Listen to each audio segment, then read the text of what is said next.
Perkenalkan, nama saya Ahmad Amir Rabbani dari Universitas Islam Negeri Sultan Haji Muhammad Idris Samarinda, program studi Pendidikan Agama Islam semester 1. Video ini dibuat untuk memenuhi ujian akhir semester atau UAS mata kuliah filsafat umum.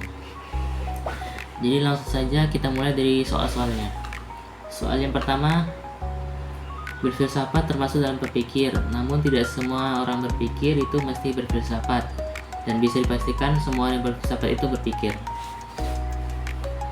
Jadi berpikir dan berfilsafat. Berpikir adalah aktivitas mental umum yang dimiliki semua manusia, misalnya untuk menghitung uang, merencanakan kegiatan, atau mengambil keputusan sederhana. Sedangkan berfilsafat adalah bentuk berpikir yang lebih tinggi dan kritis, tidak mudah menerima sesuatu begitu saja, kemudian radikal sampai ke akar, sistematis atau tersusun dengan rapi, dan universal, menyentuh hal yang paling umum seperti apa hakikat manusia atau apa kebenarannya. Jadi semua orang berfilsafat pasti sedang berpikir, tapi tidak semua orang yang berpikir sedang berfilsafat, karena banyak orang yang hanya berhenti pada pemecahan masalah praktis tanpa menggali hakikat yang lebih dalam. Selanjutnya soal kedua, jelaskan proses dalam berfilsafat. Dongeng dan tahayul dapat melahirkan pengetahuan, kemudian keindahan alam semesta di malam hari menimbulkan keingintahuan manusia untuk mencari kebenaran, kemudian angan-angan melahirkan filsafat. Kita mulai dari dongeng dan tahayul. Pada awalnya manusia menjelaskan gejala alam dengan cara mitos, dongeng, dan tahayul. Ketika manusia mulai bertanya, benarkah demikian? Dan memeriksa secara rasional, muncullah sikap ilmiah dan lahir ilmu pengetahuan. Jadi filsafat berfungsi sebagai jembatan antara kritis dari dunia mitos menuju dunia ilmu. Selanjutnya keindahan alam langit. Pemandangan bintang, bulan, dan keteraturan langit membuat manusia takjub lalu bertanya, siapa yang mengatur? Mengapa alam begitu teratur? Apakah alam ini kebetulan atau ada tujuannya? Rasa takjub atau taumazien ini menjadi titik awal lahirnya filsafat. Kemudian lanjut dari angan-angan jadi filsafat. Angan-angan atau imajinasi membuat manusia membayangkan kemungkinan-kemungkinan tentang asal-usul alam, kehidupan setelah mati, tujuan hidup, dan sebagainya. Ketika angan-angan ini dibersihkan dengan logika dan argumen rasional, ia berkembang menjadi sistem filsafat. Oke, selanjutnya soal nomor 3. Berdasarkan Berdasarkan sejarah konsep berpikir dalam filsafat mengalami perubahan. Pertama, periodisasi filsafat Yunani beserta tokoh dan pemikirannya. Kemudian sebutkan dan jelaskan filsuf besar Islam.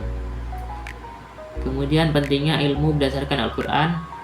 Kemudian konsep sekularisme Barat dan konsep filsafat Islam. Kita mulai dari periodisasi filsafat Yunani. Pertama kita ada Sokrates, fokusnya pada hakikat alam. Kemudian ada Thales, menyebut air sebagai segala sesuatu. Anaximander mengusulkan yang tak terbatas. Kemudian ada Pythagoras menganggap bilangan sebagai dasar kenyataan. Ada Heraklitos menekankan perubahan. Kemudian yang terakhir Heraklitos menekankan perubahan. Mereka beralih dari penjelasan mitos ke penjelasan rasional. Kemudian setelah Sokrates ada klasik. Sokrates memusatkan perhatian pada manusia dan etika, menggunakan dialog untuk mencari definisi yang jelas. Ada juga Plato mengajarkan adanya dunia ide yang kekal sebagai sumber kebenaran. Kemudian ada Aristoteles mengembangkan logika formal, teori sebab akibat, dan pandangan bahwa bentuk dan materi menyusun segala yang ada.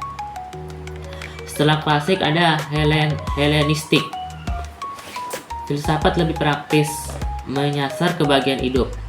Epikuros menekankan kesenangan yang terukur dan bebas dari rasa takut, sementara kaum Stoik menekankan hidup selaras dengan rasio dan menerima takdir dengan lapang dada.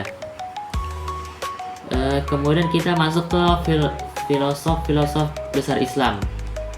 Pertama kita ada Al-Kindi, disebut juga filosof Arab pertama. Beliau berusaha mengharmonikan ajaran Islam dengan filsafat Yunani, terutama tentang keesaan Tuhan dan peran akal. Kemudian kita ada Al-Farabi.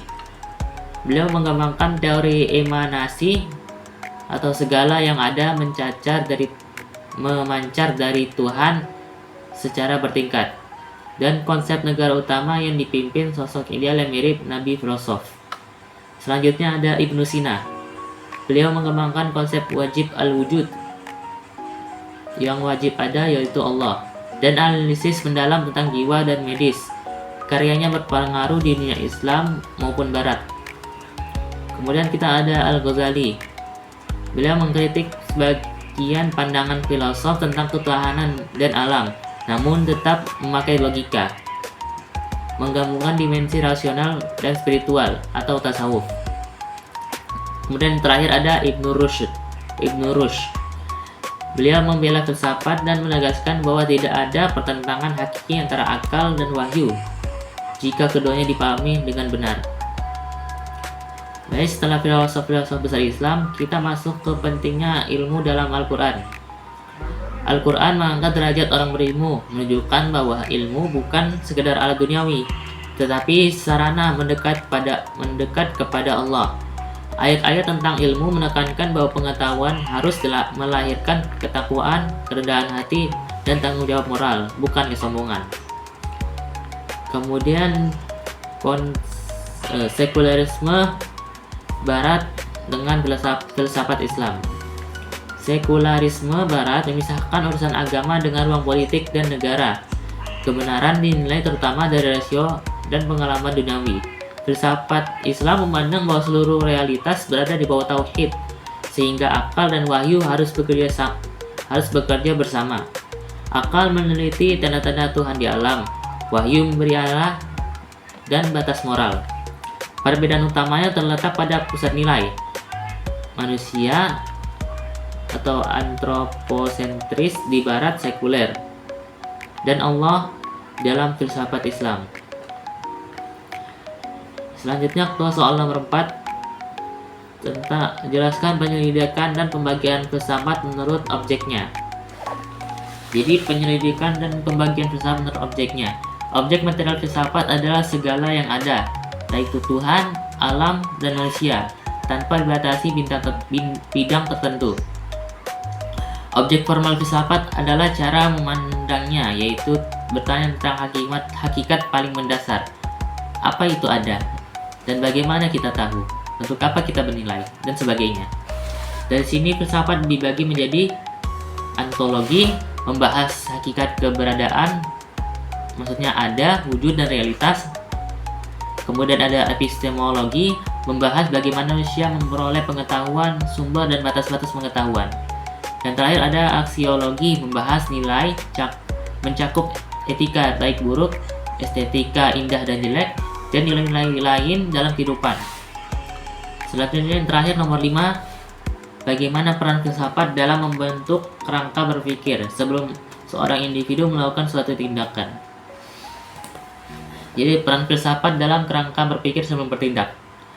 Filsafat membantu individu menyusun kerangka berpikir sebelum bertindak dengan menyatakan apa tujuan dari tindakan ini. Apakah ini baik secara moral? Apa dampak jangka panjangnya? Apakah ada alasan masuk akal? Dan sebagainya. Dengan kerangka ini, tindakan yang tidak hanya didorong emosi sesaat, tetapi berdasar prinsip yang konsisten dan bertanggung jawab. Akibatnya, seseorang mampu satu, membedakan mana yang sekiranya bermanfaat dan mana yang benar secara moral. Kedua, menghindari tindakan yang tergesa-gesa dan penyesalan di kemudian hari. Ketiga, membentuk karakter yang matang, berupa kritis, bijak, dan sadar akan konsekuensinya. Jadi cukup sekian video dari saya untuk memenuhi tugas ujian akhir semester dari mata kuliah filsafat umum. Mohon maaf jika masih banyak kekurangan. Wabillahi taufiq wal hidayah. Wassalamualaikum warahmatullahi wabarakatuh.